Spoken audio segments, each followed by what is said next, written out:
Le fait que Tobundaki, tu as une alternance, mais l'alternance est sincère, basée sur la vérité. Mouto a kanisa que Chadar a koleka a politique à Congo. Chadar a koleka parce qu'au sein de la majorité, a qui soutient. Batu mingi ya contact qui na bango ba trahissa et ba bata campagne pour Fayou. Ende ko lobaneti nini bato que ba ya ko dompter, ba ya ko dominer ba peuple équateur, ba la kisabango que ba taper perdre ba na droit au ça ba tumsu mabe. Et ce qui est encore surprenant, Joseph Kabila a décevoir bango nyonso. Makambo ba mané ko lobane asali yango te. Asali o ya ebisanga biso na bibandeli na kinga kati. Et aussi ye mo yebi kaza malamu te. Mazana ba qualité peut-être au Fayou la zana ngote. C'est-à-dire quoi? Ayebi ko négocier. Ayebi ko céder. Non, Kabila, tout ça, Kabila Tikala, moi je les ai combattus. Saki alingi atala émission ya kambangu info plus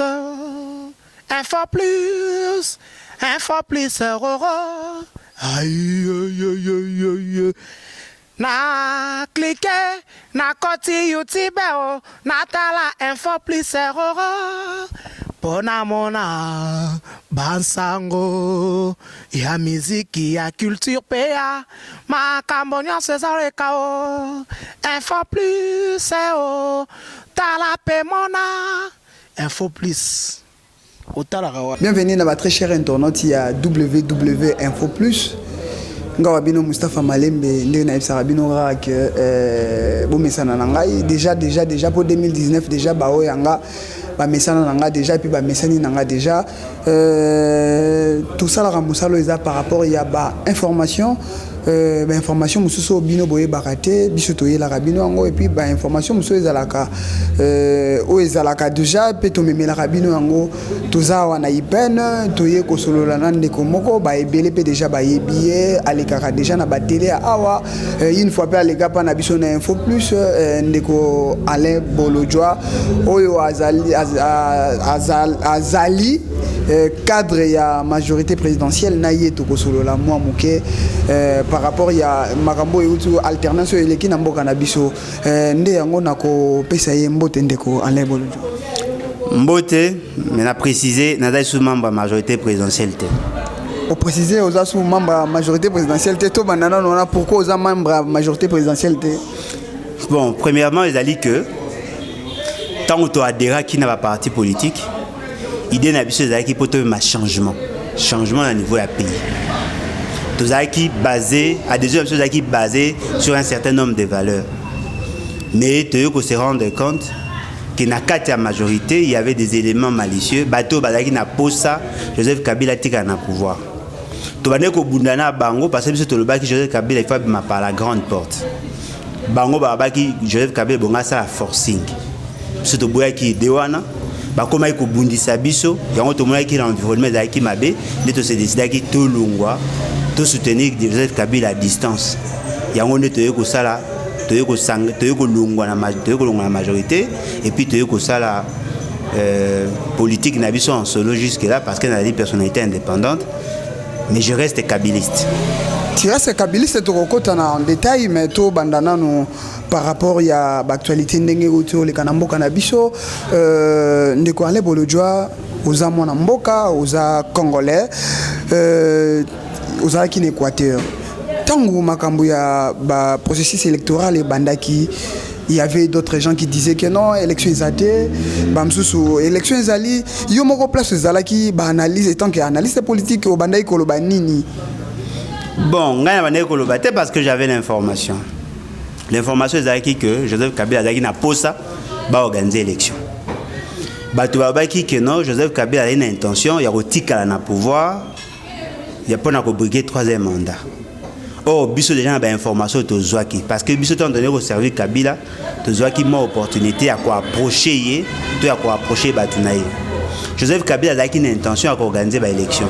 Souci n'est à entrer dans le panthéon de l'histoire. À la moutoire comme mbongwana en termes de processus politique et puis il y a processus électoral. Mais malheureusement, il était mal compris. Tant on est que non, on a respecté la constitution. Il y a un discours on est que biso. Mais na kati ya majorité, tozaki na bato bazaki koyebisa ye que c'est possible atika na pouvoir ba réviser constitution. Mutu moko te azwa soutien à Kabila pour le bakeno voilà na intention Kabila na intention ya ko changer constitution. Ezaki ba initiative ya batu. Batu na imba na mbala na niveau ya majorité présidentielle. Position na ezali nini? Aisa mon position na ngezali, je veux respecter la constitution. Mais bateau bazaki na ba centre d'intérêt au sein de la majorité. Basa ki ba manigance na bango pour na ko tenter ko réviser constitution et puis il y a aussi en sorte que chef de l'État à la prison. Mais bango surtout je suis heureux, ils ont été déçus parce que Joseph Kabila baki na ko respecter constitution pour aller une intention à Joseph Kabila les aligner. Atika bokondi mutu mususu aya po ya zonga na sima. De quoi le bolojwa parenthèse na likambo wana ben il y avait kakabino na majorité présidentielle au bazaiko loba Kabila zali akozala pe akozala kaka yo lelo zoloba oyo peut-être nanu to yo kate nanu pe bani bandeko musu peut-être ba yo kate ozomona te que ton nimela banani po bino nyoso bozali kana libulu wana te ngai ba menasanga de mort. Ceux qui n'ont pas non mais la majorité nga ba menasanga de mort quand je disais ça na lubango mbala na mbala bato bazaki na ba réunion mususu zaki ba réunion mususu secrète ba ebi que Joseph Kabila a une intention ya ko se maintenir au pouvoir ti même 2 ans où bakisa mina likolo wana c'était justement parce que l'opposition ne ba faciliter qui glissement Joseph Kabila a une intention ya ko organiser ba élection à l'écarter. Il a participé pour n'ambala sima aya ko postuler yemoko. C'était ça l'idée à Joseph Kabila. Mais bateau bazaki na ba centre d'intérêt au sein de la majorité. Bango bazaki na pour ça à se maintenir au pouvoir pour bango bazako se retrouver. Et c'est ce qui a fait que la majorité tozaki na en fait tozaki divisé ba oumeliste ou ezalaki groupe Bachadari et consort bango bazaki ba oumeliste. Biso ce que tozaki bateau tozaki na posa ya Joseph Kabila a entré par la grande. Siko bango bazaki ba umeli c'est bino slogan na bino zalaki. Non, biso tobaki préservons les acquis, il y a démocratisation. Parce que ngana considère Joseph Kabila comme père de la démocratie. Mais démocratie en gros ngai ke za terni parce que moi le premier année biso ba oyo netinga Alain Bolojo. Na côté na majorité présidentielle na kuta bango na pouvoir. Na bundela Joseph Kabila avec mes maigres moyens. Na bénéficié na Kabila te. Mais na yebaki que soki Kabila bimi par la grande porte. To comme asko porteur d'une nouvelle vision. Parce que yem t'avait mis réforme constitutionnelle, oui mais mis na ba élection. Mais soki que zali que yé avec au baby sagnos ko déconstruire autoconstruisons ensemble et ben biso ne to ngazo za perdant parce que on a ni moyens ni popularité. Tolo balelo yo nyonso biso to bandai kotala na baitandomi ike que aumela aye kaka ye donc ndeko Alain Bolojwa azo dénoncer que nyonso wana ezalaki kaka groupe ya batu moko boye oyo peut-être tokoyo tanga ba kombote mais groupe ya batu moko boye au sein ya majorité présidentielle ba oumeliste ndengolobi bango nde babandaki ko sala que président azala kaka pour bango bazaki na ba intérêt na bango. Effectivement, banay ko ça que le président de la CAC, mais banay ko souhaiter que le président de la CAC pas utiliser la force pour bango bazana pour ça se maintenir. Et puis tant ozo ba kotanga kombote, to ko tanga ba komo po ba pe banzambete. Omoni ba menacer ngai de mort na longa zaki obligé à kolongwa Kinshasa ko ke na mbandaka parce que j'étais en insécurité. Et ça là qui mission tenga to solo là na une fois oui sanga que non OK na cadre musala ko implanté nini kuna par rapport à la majorité présidentielle lelo zo lobake ba menacer ki yo. Non mais effectivement na kendaki mbango po nini parce que j'étais menacé na sala ba déclaration na sala ba émission ba preuve zali bato balandaka ngo bazali problème na biso zaki nini to yaki na majorité te pour na ko escroquer peuple to yaki na majorité pour na ko tia ba base il y a développement pour que population se retrouve à soutenir biso pour alingi biso bango ce ko ba que notre population azali faible ba kino ba silikaka pendant 3 jours après 3 jours ba kozonga na bango na raison ba kofana oh ngana lo baki na bango peuple congolais la peuple moko très dangereux a ko détruire même oyo moko construire ba preuve ezali ba image ezali so ba na YouTube ba côté na ba chaîne mususu na leka ba image ba publier ngo ezali Moi, je disais, toutes choses restant égales par ailleurs, Joseph Kabila ne pouvait pas être candidat président de la République. Bah, il faut être président, il faut combattre le chef, il faut combattre le chef. Il faut que tu préserves l'image des marques. Pour Ngayo, on a se sacrifié pour la démocratie et Yanamboka. Depuis mon jeune âge, na bundi pour qu'il y ait la démocratie. Le quoi Joseph Kabila a une idée à la démocratie, moi je l'ai soutenu. Mais tant qu'on a l'idée que Abbé Bissagnoso, j'ai commencé à combattre d'abord le secrétaire général de la majorité. Na combattu qui est parce que Azaki beaucoup d'Azaki à ma B en sein de la majorité. J'ai combattu Batunyoso Bazaki dans matière à sensibiliser non Kabila désir, non Kabila tout ça, Kabila Tikala. Moi je les ai combattus. Tant on a combattu Bango, il faut comprendre par la suite que non j'avais raison. Et ce qui est encore surprenant, Joseph Kabila a décevoir Bango Nyonso. Makambo bamane kolobana asali yangote asali o ya ebisanga biso na bibandeli na kingakati et le lone tozolo baboy nazali fier pona na sali en sorte que batona ba échoué bien qu'apona ki moko na bango posa un candidat mais au moins il gagné tozo continuer to bandina na makamba position électorale mais siko to kotana na likambu ya dauphin. Nenge bateau nyonso bozalaki na majorité présidentielle, il y avait des gens qui déjà que peut-être ndeko matata poni mutakoza la dauphin, peut-être le président de l'Assemblée nationale sortant ndeko Bemina ku mutakoza la nani dauphin. Donc na dernière minute ba s'attendate ba ko bemisa Shadari. Iyo pozalaki na kati wana siko zalaka Nengo zolo baraki oyebaki makambo wana pe oyebaki yango ke kozala ndenge wana. Bon wana na yebaki au départ na yebaki yango te. Et ko arrivé que batindi le dauphin batindi na mission de service na niveau ya Équateur. Et bon ça ronde ya ba province. Tant a commis avant comme na Équateur. Na moni groupe ya ba jeune ba ami to zakana bango ya PPRD o ba accompagner kaye ba ye ba bani ko lancer ba message mo na presse. Dans les médias à Équateur, le message il y a comme un message il y a bien été. Bien que le bandit nini bateau que ba ko dompter, ba ko dominer ba peuple Équateur, ba la que que ba taper perdre ba na droit au ça ba tumsu mabe. J'avais commencé déjà à ko lever temps. Tant yé moko yé, a sali déclaration ya sala kiwana. Na leki na ba médias na combattre yé. Na loba ki non effectivement muto nenga za koya aye ko inciter bat na haine ko loba ke no so muta fingi yo mama na yo finga mama soka abetu yo bete ata soka kufi biso to batape peut-être na mbongo akosala eloko mote ba ko libérer. Moi j'avais dit niet nazaki mutali boso alekaki na média pour na ko combattre. Tout ça là on a ba Facebook, tout ça on a ba média, Radio Kapi na zu bango témoin, on a eu à faire des déclarations de mettre en garde pour que l'Équateur ne devait rien à Kabila parce que Kabila ça ne peut rien à l'Équateur. Et puis l'autre ami Bayeto qui est que Ndengo Azali ou Ana Ye Shadari, tu comprends déjà qu'Azaki dauphin, avec Luka base, Maluki on a Ndengo Amabe et puis à rejoindre l'Équateur. Je me suis personnellement investi pour que l'Équateur va voter Shadari. Étant que vous avez une majorité présidentielle, non, tout le balelo que bino moro na kati donc bitumbe zaki makasi. Non mais bitumbe zaki makasi parce que ba imoro bazaki belé. Au moins neto zabwe. Si qu'on neto zo babo toi na présidence té. Bien que Moutou Aza on a kabiliste. Mais tout ça na présidence té. Mais de quoi tout ça na présidence té. Si qu'on to vivre ni. Moutou Aza on a kabiliste nani. Mais Félix c'est un kabiliste. Oh yo na ba discours na été. Bon, on a sonné. Félix Kabila c'est bandoko boyoka. Mage bwana to continuer. Na lobby nzale lobby so ça o batumsu basare ko kaino yazo ça. C'est un kabiliste. Bien qu'il y ait une opposition mais c'est un kabiliste.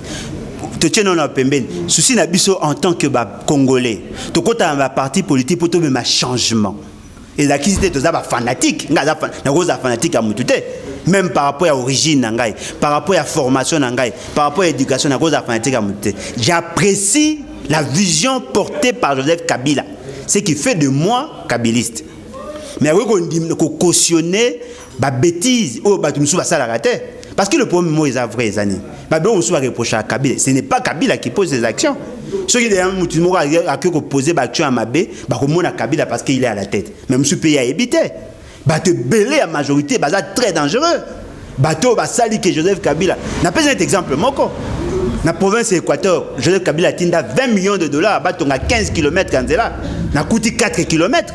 Est-ce que yem t'a détourné mbongwana? Ce sont des gens que balengaki bazaki peut na Kabila pour profiter la présence na relation bazaki nango pour nuire na population. Et aujourd'hui siko mutu wana oyo bapesaki mbongo pe batu pe balingaka ba bayeba ndeko nini oyo bapesaki mbongo yo zolo ba bapesaki 20 millions de dollars au lieu ça la 15 km et ça les 4 km. Oh mais yebanit bon mutu alanda mamba ya ba info ya Congo a évité que il y avait un gouverneur azaka gouverneur bapesa 20 millions de dollars à ça 4 km pour na résidence à gouverneur ti na wenza ya Bongonzo a évité nan mutu to a évité qu'il y a eu des détournements à l'Équateur. Batu ba inaka Kabila na Équateur pour l'année parce que ça réalisation té mais moi je vous dis Kabila pesa ba moyen. Des gens ont détourné parce que banda quoi na repère na ba adresse ba tongi pe ba résidence na banda ba tout ba yebi. Ceux équatoriens azolinga Kabila té ce n'est pas parce que Kabila est méchant mais parce que bazomona importance à la président le quoi Kabila té parce que ça lirait na Équateur. Oh il y a pesa ba mbongo. C'est connu de tout le monde. Donc bino moko bana Équateur bomi Équateur to loba. Té biso mo bana Équateur to Équateur té. Ba konzio yo ba dirigeant ki mboka. Azalaki mo azamo na Équateur. Na cause mo Équateur mais la cité ya za représentant na biso nyonso. Po siko ndenge za yemo akomo za mai ya kosukula na ndako na ye po abebisaka makambo tango azaka gouverneur mais malheureusement ba oti ko voter lisusu. Moïse comme Rambango, Mouto a beau même boka ayo voter, bah tu as bien voter pour un sommet en bas cercle. Yo sommet muta ça politique pas à sommet en bas cercle. Non, tout ça politique il y a quoi éviter bah koufa. Tout ça politique était au sommet en bas cercle parce que Mouto a obligé au sommet il y a koufa pour sommet les cercle. C'est ça la réalité. Ndegolé bolojwa to komi na ba élection. Tous les élections le 23 décembre ils allaient quitter les 30 biso tout OK malgré na Kinshasa Mboule betaki toké ko voter. Trop sûr car la majorité présidentielle que Ndeko Chadara Koleka na dernière minute dernier virage côté kuna batwa ya Lamuka Ndeko Fayulu yekaka mais na dernière minute car na dernière seconde Félix Tshisekedi président de la République Ndeko ale bolo Jessica Zalaki réaction Zalaki ni réaction à l'époque dans la déception. Déception à Nini. Déception dans le fait que Tobundaki, tu as une approche alternance, mais l'alternance est sincère, basée sur la vérité. Mouto a kaisa que Chadara Koleka a été politique à Congo. Chadara Koleka parce qu'au sein de la majorité, il y a qui soutient. Batu mingi ya contact na bango ba trahissa et ba bata campagne pour Fayulu. Ngai na soutenaki ni Fayulu, ni Félix Tshisekedi, ni Chadari. Parce que dans le baki boy changement et là ici bateau to mona ka bango mingi o to bango baza pembeni parce que ba l'acceptation de ba limite na bango to pona mutu ya sika. Pona yo mutu ya sika peut-être que dans qui bateau ba yebana te wana. O ba na se. Parce que bango vision na bango ba yebani te. Ba zali lokwa ba santo to yebi bango te. Mais tous ces gens là ba zali lokwa ba démon to yebi bango. Nous connaissons leurs faiblesses. Mais là, c'est vrai. Tant que nous avons une élection, nous avons un candidat. Tant que nous avons une élection, l'information n'a vu sur l'Équateur. Grand Équateur mobile. Mouto a dit avoir épelé. Na écart il y a près de 400%. C'était Ndeko Fayulu. Bambo comme net province orientale. A vu avoir épelé na 4 provinces. Il y a Nini. Azu va voir ebelé na Bandundu, Azu va voir ebelé na Kinshasa, Azu va voir ebelé na Bas-Congo, Azu va voir mingi na Katanga, Azu va voir presque ma province msusu bien que na Kassai va voter qui était pour des raisons obscures to yebi. Ngane nazara, naza convaincu que Moutou Azwa qui va voir ebelé eza Fayulu. Mais bimité pour deux raisons. Première raison, il a dit que Mokonzamboka na bandeko nyoso, c'est qu'on appelle le système bazo maîtriser Fayulu te. Deuxième raison, ils a dit que yé Fayulu azwa ki ba témoin te. Na solo la na yé, je crois à 2 reprises, na zu radio Okapi comme témoin. Au Solane de Fayulu. Na Solane de Fayulu na EBC, ceux qui ont longa élection, il faut besoin ba témoin basa former. Tant que aux alaki na majorité présidentielle. Effectivement, beaucoup de la majorité là c'est que Fayulu ande ko a ennemi nanga. Fayulu ngana Fayulu to dali to sangai na Yesu. Bien que miko ba kono ma ebele, mais to dali na Yesu, sangai na Yesu. Koza na opposition na majorité là. Aux autres trahir ni. nazo pesa bango ba idée pour gagner l'élection. C'est différent. Contraire inen. Nga signa pacte na mutu na bisé que non. Ozala ki na majorité ko aller bolo jo. Ozala ki na majorité te. On a na longwe. Donc ti tolo ba boy ti opposila ki ozala ki susu na. Nazala ki susu na majorité te. Nazo mona ke majorité zo mériter ozala bato ba bisoté. Bango ba na posa bato ba beta ba maboko. Ba boy ba bisa bango ba vérité. Na ese bande ko Fayulu so bengo gagner. Na zune de ko Fayulu témoin, na zune de ko Pouela témoin, na zune de ko Prince Penge témoin. So bengo gagner élection, vous en ba témoin. So bozu ba témoin ya bien. Ba zu ba procès verbaux boko gagner élection.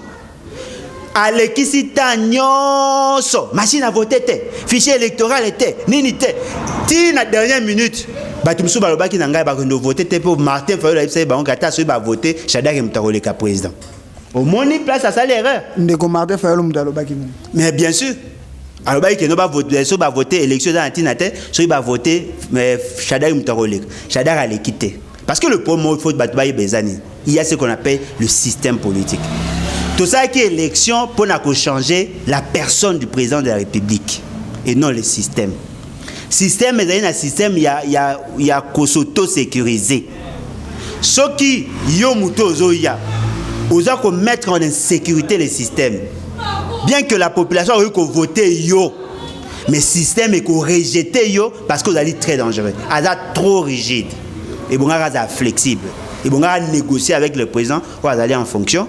Pour que batala comment ba ko intégrer parce que to me kana ko zwa eloko moko so kindeko alekaki conséquence ngai za nini angaki abebisa onyo organisation de tous ali politique ezali lelo parce que ngaka même ba politique n'est soit disant à rigueur ça allait fragiliser l'état. Il allait mettre en insécurité, bah généraux bah en place. On va mettre en insécurité, les services de renseignement bah en place. On va mettre en insécurité, l'administration est en place. Parce que ayebi qu'on négociait, la rigidité n'a yé ça dit que ils a qui danger pour la République.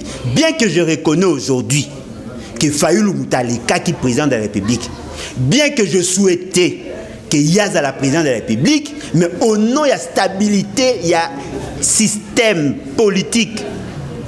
J'ai cautionné, bon je dirais, j'ai toléré la présence de Félix Tshisekedi. Tolobabo, donc ndenge moka en 2011, ndenge toyoka que papa le fait Tshisekedi alekaka, mais toloba système peut est rejeté kaye, yangwana le président Joseph Kabila alekaka.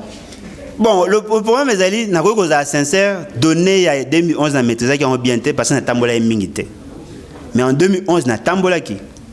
Na 2006 na tambola ki. Na 2018 na tamboli. Na moni ba réalité à terrain. Je vous dis par rapport à l'information ngazana. Mais ce qui est aussi vrai.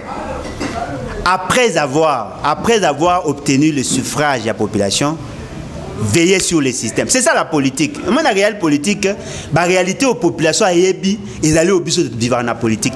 En politique, on peut tuer quelqu'un pour sauver le système.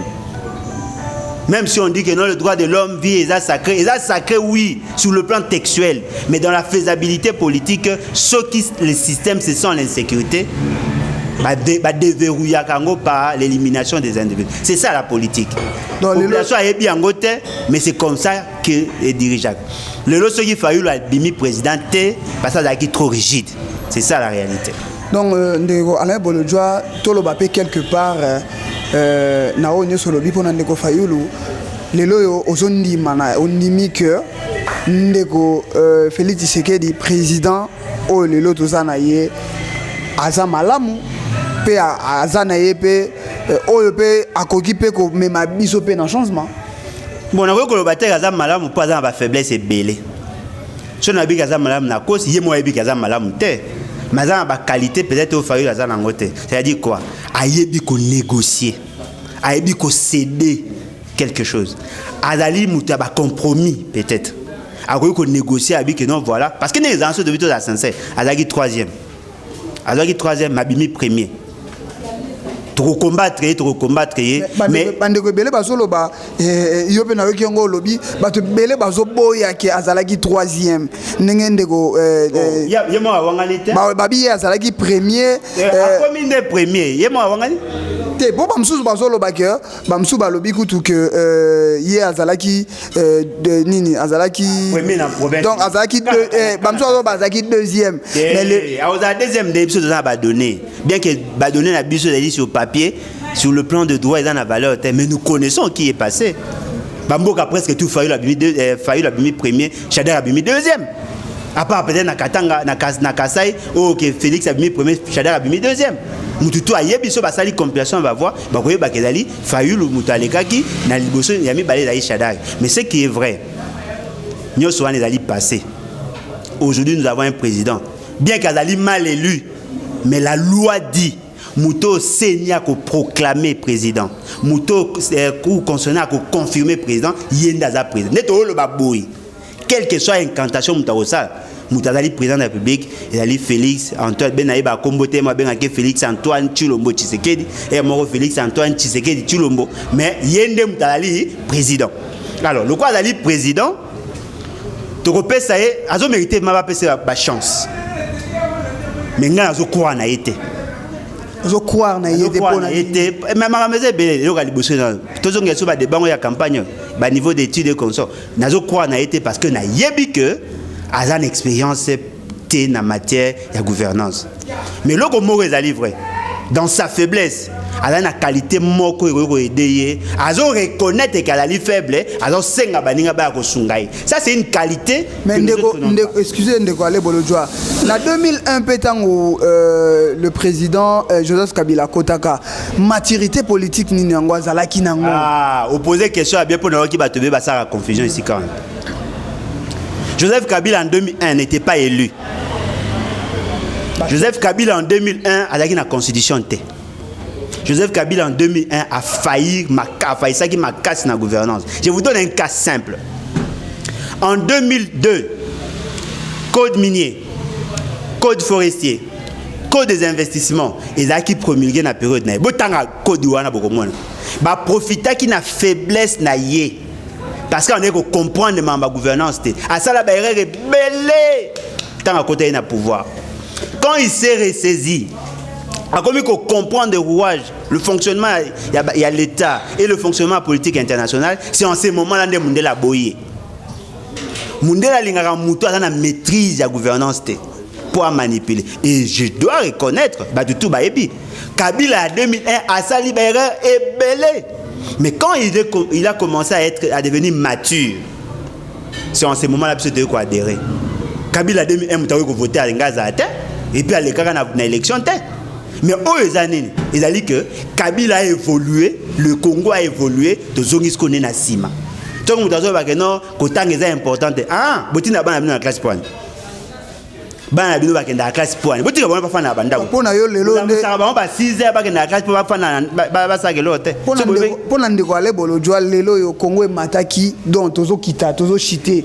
Donc to bandi na donc to bandi sou na C donc to poto bando mataki. Effectivement, parce que ti ya zoluka ye banenge ba gouvernement mboka. Heureusement pona ye a commis qu'on se faire entourer na bata bien. Na ko na Félix Tshisekedi mais je crois en Vital Kamerhe par exemple. Moni, tant que Vital Kamerhe a commissaire directeur à cabinet, il a qu'ici déjà qu'il y a un poste à compenser la faiblesse naïe. C'est déjà un signe fort. Et puis deuxièmement, n'a pas eu ça congolais le lot. Pour combattre Félix Tshisekedi des alliés erreur le lot. Oui, pour l'année, et le mort il faut boyer bango. Un président non soutenu par la population a échouera toujours. Or échec qui a président et la qu'ici échec qui a population passe n'est qu'aux appels et qu'aux longuatés. Alors, on a 5 ans au PCA au Félé, Binona Bato, au Lekisi. Alors, ceux qui vont soutenir, quand il va échouer, bison des populations, tout le monde la passe. Tu es obligé à accompagner par des idées. Botika, ça l'erreur. Surtout, il y a une opposition. Et maman, en opposition, il y a 2 fois. Ata soka salika erreur mukie to leka na TV, to leka partout, to sensibiliser population, to décourager erreur na yé. De quoi Pour te que ma te pas y opposition. A finir baninga, a critiquer baninga, a cause critique y a danger. Mais na souci, y a comme ma tomba et non y a fragiliser ba institution. De quoi le joie ni question moyen ngali susu. Mais bandelia olobaki que ozalaki na besoin côté na yo ozalaki na besoin que Ndeko Kabila abima na grande porte. Mais lelo a sali alternance wana. Changement salami. Mais quelque part ozoloba ozo croire na Ndeko Félix Tshisekedi mais alternance et salami on a changement o batunyo so babanda e causer la que changement et salami lelo Ndeko Alebo joie azo monango kaka na valeur de non ils ont la valeur moi et ça loko moko et salama te na Congo pour une première fois et salama ils ont la valeur so ils ont la valeur te na lo bango ils ont la valeur te ils ont la valeur. Biso to bundaki pour Joseph Kabila tika na pouvoir te. Biso to bundaki pour Joseph Kabila abima na pouvoir par la grande porte. Et là qui n'a 3 camps. Quand il y a baoumeliste, Kabila tika na pouvoir pour y a Zanzambe a oumela libela. Et là qui n'a quand bato Kabila il faut longo avant ba proposer qui transition sans Kabila. Biso bato zaki na centre zaki Kabila doit sortir après les élections et que la personne qui sera élue a proclamé. Bien que Félix Tshisekedi aleki na ba salon VIP et consort. Mais mon image to monaki. Tout le monde on a ba TV, tout le monde on a ba Facebook. Oh président de la République sortant. Na président de la République entrant devant la cour constitutionnelle. Mais ça image moko fort. Oh ils ont la kisake non mboka oyo to atteindre niveau moko ya maturité oh il faut to capitaliser. Gouvernance capacité managériale ya Félix Tshisekedi il a débat mususu. Mais tu peux dire que par rapport à l'image. Et là, qui c'est le loque, moi, la nuit sur le Congo, ce qui a Bundi, à ça, il y a des balingaye, à repérer comme président de la République. Ça, c'est déjà une image, il y a ma casse. Et puis, l'image, il y a une spécificité. Et là, qui c'est que, nouveau riche, il y a tout reconnaître qu'il y a des difficultés, il y a des techniciens, des technocrates. C'est un parti de masse, il y a la quasi-majorité, il y a cadre, il y a PPRD, il y a IDPS, ils vont apprendre, ils vont apprendre, ils ont créé un nouveau riche. Pourtant, on va rejoindre Misala, le chômeur, on va rejoindre chômage, on va rejoindre Misala. Tolo baboye, le kola yango et sali nengo na bazana, baza vraiment une expérience c'était yango bengi Ndeko Félix Tshisekedi a bengi Ndeko Vital Kamerhe basala qui na alliance. Effectivement, Félix Tshisekedi, Vital Kamerhe, François Mwamba, Délice Sanga, Tuana, avec Nabiso Kinki Mulumba, Tuande bako aider. Ah, on a comprendre moi gouvernement. Pour bazaki facile, bazaki na facilité à critiquer. Critiquer c'est facile. Ko gérer ndé. Parce que ndé zawana, ndinga fana boy vertige. À moins devant et signataire.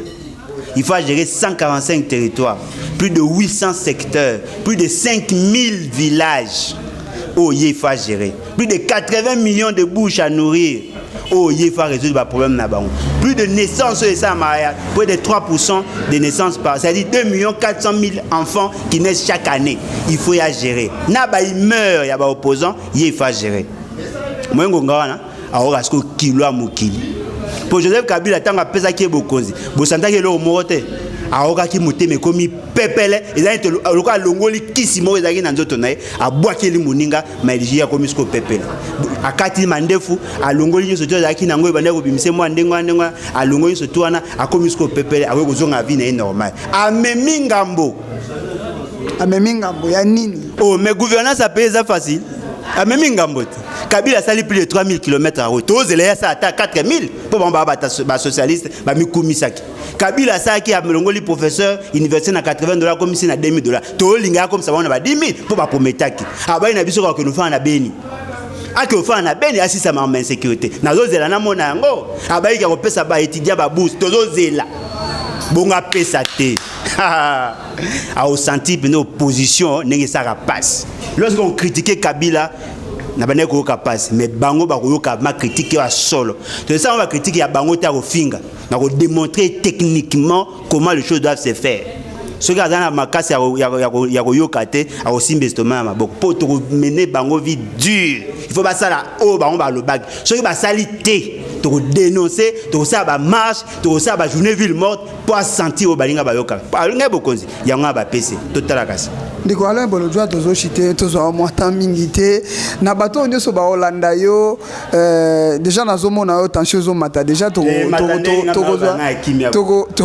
mukolo muzo to solo la mwa mingi na bato nyoso ba Holanda yo dossier na tuno question moko ya suke yelinga lisusu lelo yo ba combattant bazaki na poto o lelo ba boya ki bandeko ba kino beta ba musique lelo alternance c'est salami o peut-être ba tutu ba ondai kozela malgré na nengozolo bela mais alternance c'est salami to changer mutu ba mzo abi kino a koti na place ala avec kino abota ma kino kino a koti na ebonga lelo kino a koti na ebonga message nini yo ko lancer na ba ndeko nyuso ba combattant bazana poto est-ce qu'il faut ba continuer kaka mangamba sala to ba yape mboka onde ba msu bazoloba to pe ba tika nanu ba solola ndenge zala kaka na famille nyonso ba bisinga ya famille benda na kamekata na kate.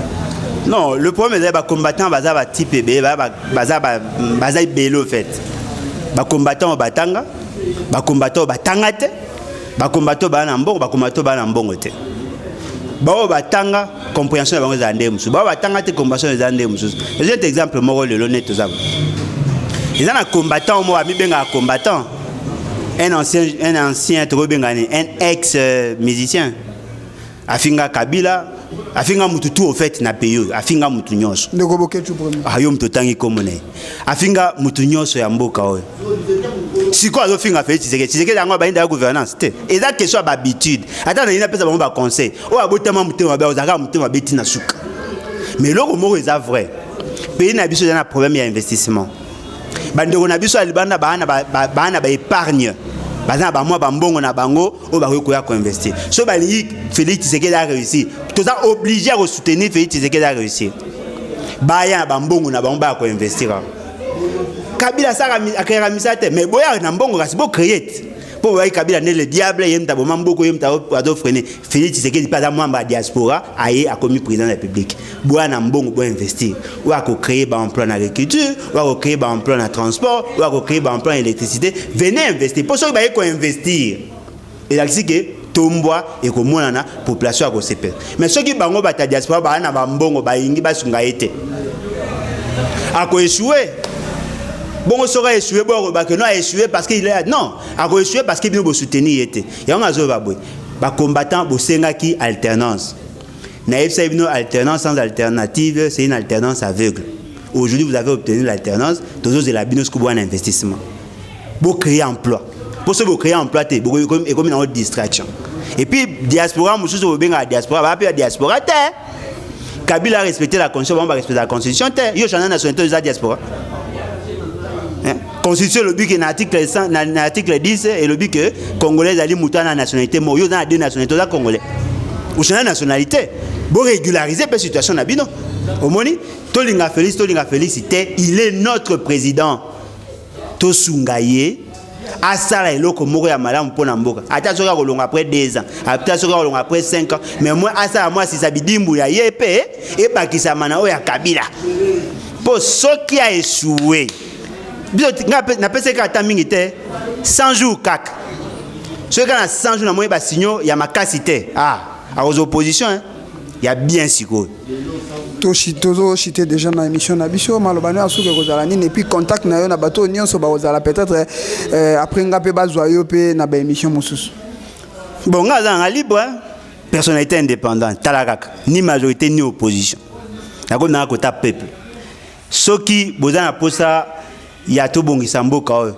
to me makande ba idée to longwa na opposition to ça ce que ba proposition ngongo to ça ngo yango na osa ba proposition na okomanda ba proposition na ngai na otindela ba konzo ba kokota en fonction surtout na matière agriculture pour ça domaine ya formation na ngai na kopesa ba proposition na ngai ba exécuter ceux qui 100 jours eleki na komi vraiment opposant penza étant na comme opposant na nous rappeler bango ba o ba on koloba ceux qui va monique bango ba koya na esprit ya ko mater pour dia ba inda ba menace non aux autres ba chef de l'état et à chef de l'état na binoté Félix Tshisekedi a longwa d'ailleurs DPS depuis la proclamation du président de la République. A comme président de la République a longwa mamba DPS. A président n'a pas critiqué Nena Lingi, mais n'a pas critiqué en respectant la personnalité ou la assumer la fonction doit assumer. Tout ça en sorte que Mboke Kene Liboso sera sali mabe, to rappela ka sali mabe.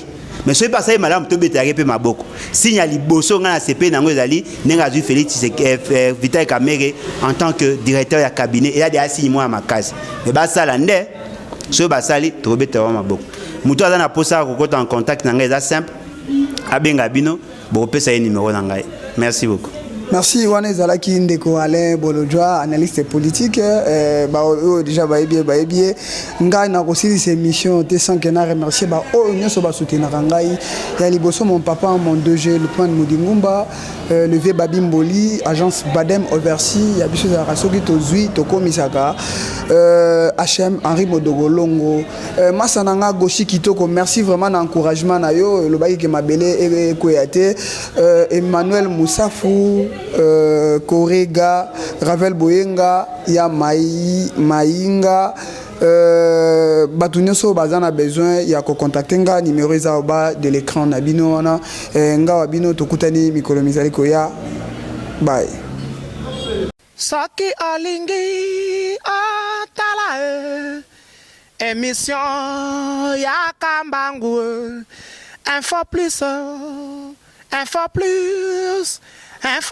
roro aïe na cliquer na koti YouTube na tala info plus roro pona mona bansango ya miziki ya culture pea makambo nyonso ezaleka o info plus o tala pe mona info plus otalaka